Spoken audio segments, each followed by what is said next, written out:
私はエピクロス。ヘレニズム時代の哲学者です。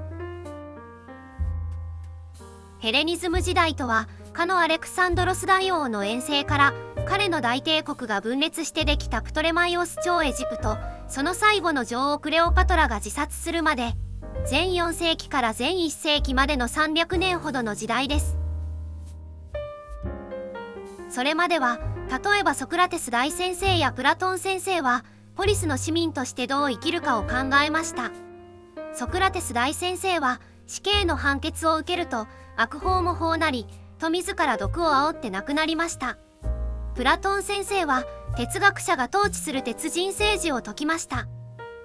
アリストテレスさんは、人間はポリス的動物である、と言いましたが、彼はアレクサンドロス大王の家庭教師でした。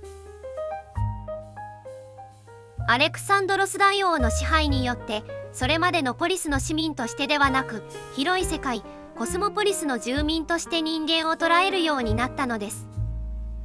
それは同時に人間を市民としてではなく個人として捉えるようになったことを意味するのです。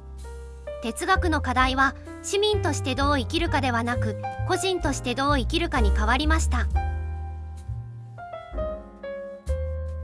私は、デモクリトスさんの影響を受けて人間を物質として捉えています。だから死を恐れることはありません。生きている間は絶対に死にません。死んだら私が存在しないのだから恐れることはありません。そして人間が物質なら快楽を否定する理由はありません。でも肉体的快楽はどうしても苦痛に変わってしまいます。お腹が減っている時には食べるのは快楽ですが、お腹がいっぱいになると苦痛に変わります。また食べ過ぎてお腹を壊すこともありますね。だからできるだけ長続きする快楽を求めるべきです。それは心の平安、アタラクシアです。どんなことが起こっても動じないこと、快楽だと思いませんか？人前で何かを発表したり、楽器を演奏したりするとき、上がった経験がありませんか？スポーツをやる人は、プレッシャーがかかると言いますね。そのような場合、アタラクシアは快楽であることが分かっていただけるでしょう。